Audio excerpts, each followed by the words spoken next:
Empresarios y próximos empresarios, tengo mucho frío, por eso la chamarra aquí adentro, pero no importa. Espero estén bien, espero estén teniendo un gran jueves.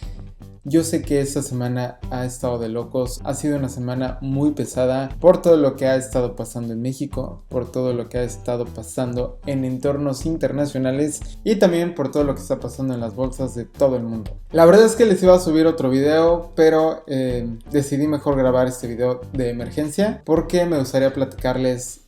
Yo sé que hace un par de videos ya les había dicho que la recesión mundial ya nos había tocado la puerta, pero que estábamos esperando ciertos indicadores y estábamos esperando que se cumplieran ciertos factores para que ya se llegara a declarar una recesión mundial. Obviamente, mucho de todo este movimiento bajista se lo han atribuido al coronavirus y también a la caída de precios del petróleo debido a la guerra de precios del crudo que acaba de empezar. Y justamente este video me gustaría platicar acerca de esos indicadores, que lo viéramos, por eso tengo mi computadora aquí para mostrarles cómo se han comportado los indicadores y por qué también yo creo que el coronavirus y la caída de precios del petróleo es la gota que derramó el vaso, porque esto ya tenía que pasar. Esta crisis ya se avecinaba, solamente era cuestión de que ciertos factores jalaran el gatillo para que esto se empezara a desmoronar. No se alerten, yo sé que vamos a ver cifras que van a espantar, porque esto va a seguir, créanme. Sin embargo, solamente quiero que recuerden algo bien importante, y eso es lo que yo quiero que se lleven de este video. Detrás de toda crisis,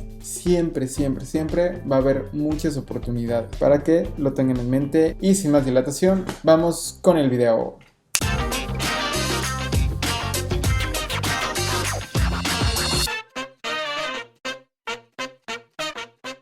Me gustaría empezar con un indicador que es uno de los indicadores más importantes cuando hablamos de referencias internacionales para poder determinar si una crisis puede o no llegar a pasar, y que representa uno de los indicadores más importantes a nivel global, porque como todos sabemos, Estados Unidos es la potencia mundial número 1, hablando en términos económicos. Así que vamos a ver el bono de tesoro a 10 años, justamente Estados Unidos, que aquí quiero que veamos algo bien importante.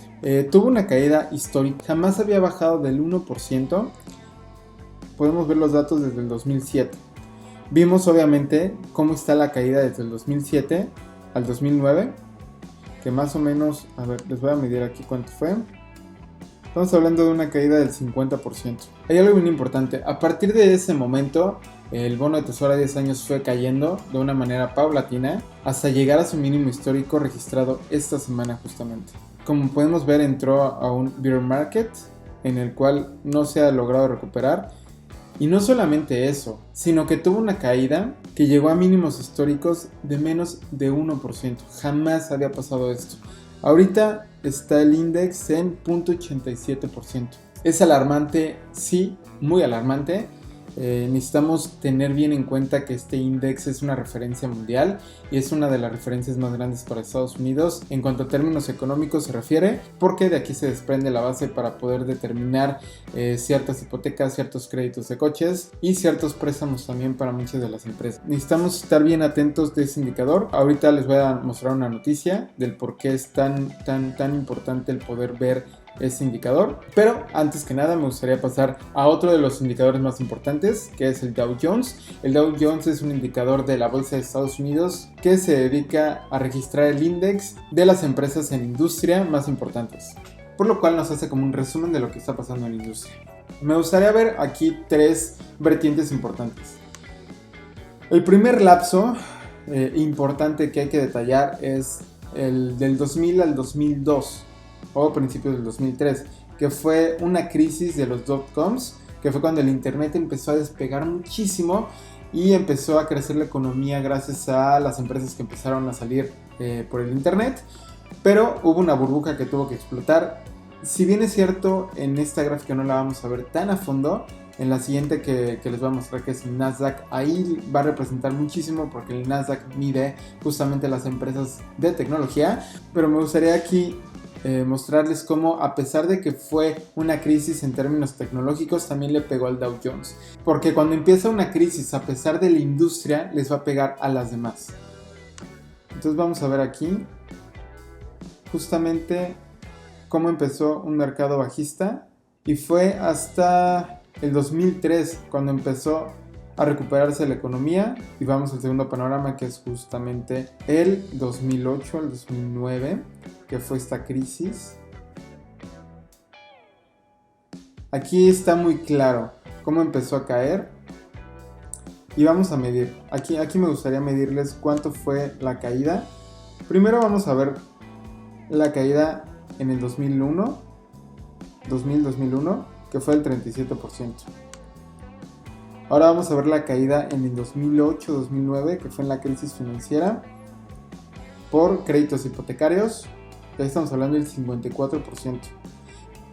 Si se están dando cuenta que aquí ya había intentado, obviamente, romper ese movimiento alcista, pero los inversores no dejaron que eso pasara y lo llevó a máximos históricos. ¿Se acuerdan que les dije que antes de una gran crisis tiene que llegar a máximos históricos? Aquí lo podemos ver.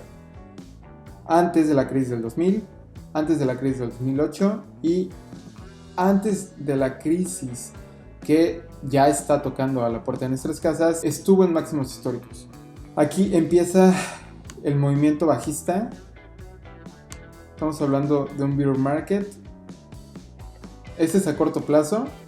A largo plazo no sabemos cuándo se pueda dar. Aquí estamos hablando que a largo plazo el bear market duró aproximadamente de 2 a 3 años. Y a corto plazo duró un año. Un año y medio. Ahora ya vimos que en la crisis del 2008 bajó un 54% este índice. Si fuera el mismo caso, pronosticamos una caída de precios de más o menos este rango. Y este rango todavía, con lo que vamos ahorita, falta muchísimo.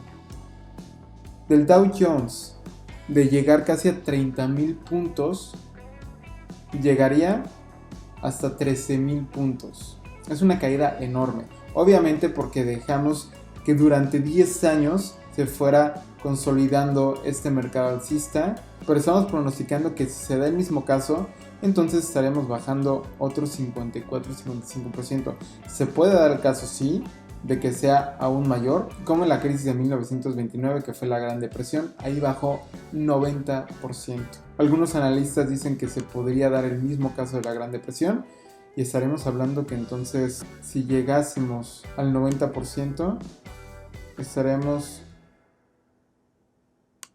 llegando a este soporte de casi 3,000 puntos. 3,000 puntos. Es muchísima la caída.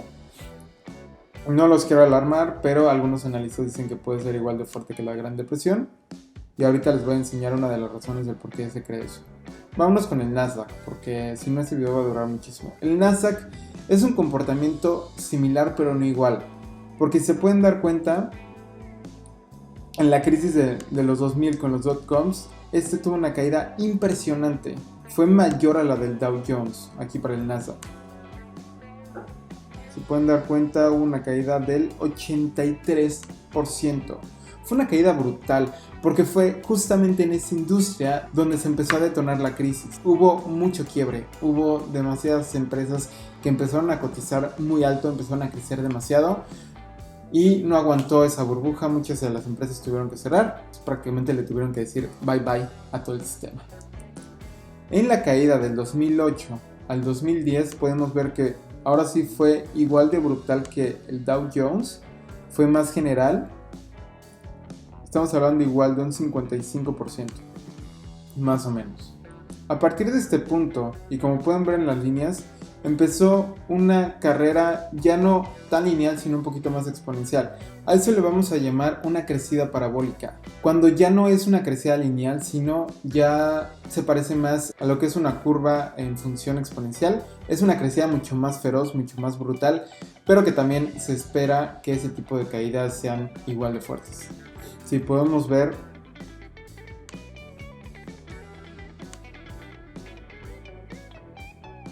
de el final de la crisis, cuando llegó al punto más bajo al punto más alto ahorita, subió un 1000%, casi 1000%, cosa que el Dow Jones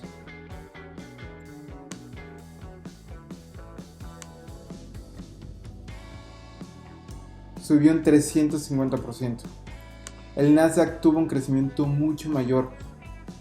Y sabemos por qué lo tuvo, obviamente, porque a partir del 2008 hubo una era donde nacieron muchas empresas de corte tecnológico, donde se empezó a impulsar la economía a partir de la tecnología, se empezó a exponenciar la economía a partir de redes sociales, a partir de lo que pasa en el mundo del internet, y todo esto tiene un reflejo obviamente directo en ese tipo de empresas. Por eso el Nasdaq creció tanto. Pero si llegase a pasar lo mismo que en los dot-coms, del 83%, entonces estamos hablando que va a llegar la caída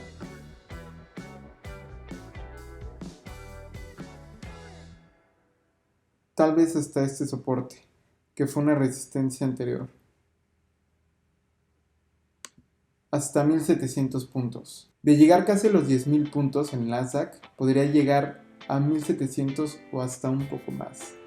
O sea, se podría venir una recesión brutal, como lo vimos aquí en los dot-coms. Sí llegó a pasar, por lo tanto eso también puede llegar a pasar. Y recuerden que aquí igual hubo un crecimiento parabólico y por eso la caída fue igual de brutal que el crecimiento.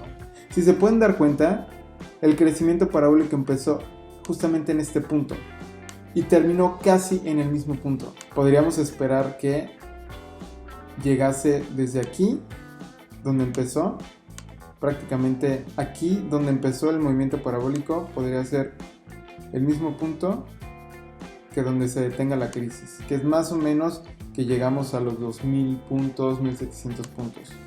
Ahora, ¿por qué es importante verlo de este modo? Y aquí es donde se los quiero ilustrar. Este es la curva normal económica. Este es el ciclo económico que nos enseñan en economía a todos, donde hay un ciclo de expansión, está la cúspide y a partir de la cúspide empieza la recesión. Por eso siempre va a haber máximos históricos antes de una recesión, porque la recesión es el movimiento bajista a partir del pico o la cúspide al movimiento más bajo, que es el valle. Como lo podemos ver justamente aquí en el Nasdaq, este fue el ciclo de expansión, llegó a la cúspide, la recesión y este fue el valle. Y llegamos otra vez, mismo ciclo económico de expansión, la cúspide, recesión, valle. Pero este movimiento fue más intenso, fue más brutal. Fueron 10 años en los cuales fue creciendo. La curva de expansión duró 10 años. De aquí empieza lo que nosotros pronosticamos de que es la crisis que ya empezó. Es la cúspide, empieza el movimiento de recesión y otra vez va a tener que llegar al valle para empezar otro ciclo de expansión económica. Si podemos darnos cuenta aquí de dónde empieza el ciclo de expansión, es casi el mismo punto en donde termina. Muchas veces se da así, muchas veces no. Muchas veces sigue una curva de tendencia alcista, muchas veces no. Esto no lo vamos a saber hasta que se vaya desarrollando esta crisis. Por eso muchos analistas podrían tener varios targets de el punto más bajo de la crisis, pero a pesar de que haya varios targets, nada es seguro, todo es muy incierto, así que podríamos determinar ciertos targets. También me gustaría que tú me dijeras si te gustaría que hiciéramos un video acerca de eso. Y rápidamente me gustaría aquí mostrarles cómo el dólar respecto al peso mexicano, qué se espera con ello. Porque ya había llegado a un punto muy alto, que fue cuando eligieron a Trump, y a partir de ahí pues el dólar empezó a cotizarse por arriba de los 20 pesos. Volvió a caer justamente porque el dólar también se fue debilitando, el peso fue haciendo una buena batalla y empezó justamente un movimiento de consolidación, en el cual el movimiento de consolidación es abajo de un movimiento alcista, en el cual tenemos un techo y tenemos un piso. El rango de precio va variando, se va comprando durante ese periodo de acumulación y hay de dos, o cae o sube. En este caso se rompió el movimiento de acumulación para arriba, por lo cual podemos ver que tal vez lo más probable es que vaya a ir para arriba, y eso quiere decir que es un bull flag. Recordemos que cuando hablamos de términos de stocks, cuando hablamos de términos de inversión en bolsa, hay dos componentes que me gustaría recalcar, que es el bear market. Bear market es el mercado de osos, que es cuando el movimiento es bajista, y es el bull market, que es el mercado de los toros, que es el movimiento alcista. Hay ciertos indicadores que nos dan ciertas banderas para poder determinar cuando empieza un movimiento bajista y cuando empieza un movimiento alcista. Esa es una de esas banderas, rompió justamente con esa resistencia que se había dado y empieza ahora sí el precio para arriba. No sabemos hasta dónde llega a parar. Banxico está tratando de hacer todo lo que sea posible y está empezando con la subasta de dólares, pero aún así vimos que sí tuvo un buen comportamiento al siguiente día, que fue el lunes, pero está recuperando los niveles de los 21 a 22 pesos. No sabemos qué llegase a pasar. Yo calculo que sí va a llegar a romper este máximo histórico, por lo cual lleguemos tal vez entre 22 y 23 pesos en las próximas semanas. Y rápidamente la Bolsa Mexicana de Valores. Esta Bolsa Mexicana de Valores es un comportamiento similar a la Bolsa de Estados Unidos, así que no esperen cosas diferentes, la verdad. Va a depender mucho también de la economía mexicana. La economía mexicana no ha tenido un gran comportamiento en los últimos meses, en el último año. En lugar de crecer económicamente tuvimos un retroceso de 0.1%, en el cual quiere decir que empezamos con la curva de recesión.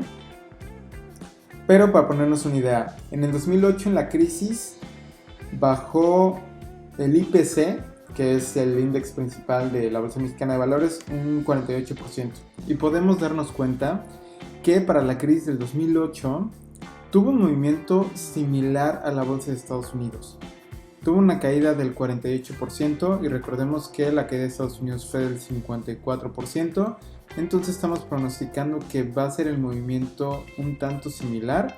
El máximo histórico no fue en el 2019 ni en el 2020, fue en el 2017. Y a partir de ahí empezó un bear market, lo que quiere decir que ya más o menos había un poco de síntomas no tan buenos dentro de la economía mexicana, los cuales hicieron que, a pesar de que mercados globales y a pesar de que Estados Unidos lo estaba rompiendo duro, pues la economía mexicana no lo estaba haciendo tan bien que digamos. No sabemos a qué niveles puede llegar, pero estamos conscientes que por lo menos podría llegar a un panorama similar de la vez pasada, que estamos hablando de los 51,000 puntos del índice del IPC, podría llegar a 23,000 puntos, un poquito más, podría ser un poquito menos, la verdad es que no sabemos, podemos tener diferentes targets, pero eso solamente lo va a hacer el miedo que tiene el mercado y la seguridad de haber salido de la crisis para poder reinvertir el dinero que se sacó y poder ahora sí volver a empezar un periodo de recuperación. Ahora es importante mencionar que la economía estadounidense, al ser una de las más importantes, dicta muchos panoramas, por el cual la Fed acaba de decir que podría recortar sus tasas de interés hasta cero, con tal de tener ese opportunity one shot para poder recuperar la curva de expansión. Todo parece indicar que lo más viable es que ese one shot podría solamente verse desperdiciado y ese recorte de las tasas de interés, en lugar de ser benéfico para la economía de Estados Unidos y para la economía global, podría desencadenar una inflación mucho mayor para Estados Unidos y eso podría hacer que la crisis sea peor de lo que podría ser si no se hace ese recorte. Es incierto, pero lo único que les puedo decir es que sí hay oportunidades. Como vieron, detrás de toda caída va a haber un punto en el cual se va a recuperar. Es un ciclo económico normal. Les recomiendo que vean la película de The Big Short, ahí para que entiendan un poquito más del concepto de apostar al mercado a la subida y apostar al mercado a la bajada. Cuando se apuesta al mercado a la bajada se llama abrir posiciones de short, es shortear, que es decir, ok, el precio va a bajar, por el cual yo voy a abrir posiciones apostando a que el precio va a bajar, y muchos inversionistas ganan dinero de ese medio. No te estoy recomendando que lo hagas, lo único que te puedo decir es que esperes los momentos clave para poder invertir dinero y leas muy bien los indicadores. Hay muchos indicadores. Si quieres saber más de este tema, por favor escríbeme. Yo encantado de poderte explicar más de esto, poderte explicar más a fondo de los indicadores y de cómo es el comportamiento normal de la bolsa y de los stocks. Hasta aquí el video de hoy, espero te haya gustado, espero me regales regales un like, espero me regales un comentario si es que este video te sirvió de algo. Te dejo las redes sociales de Empresando de este lado para que nos sigas. Te recuerdo que te suscribas a este canal y también le des a la campanita para que YouTube te avise cuando se suba un nuevo video. Mi nombre es Rodrigo Dávila y estoy muy contento de que te hayas quedado hasta aquí en este video. Te mando un fuerte abrazo, que no panda el cúnico y nos vemos en la siguiente. Bye.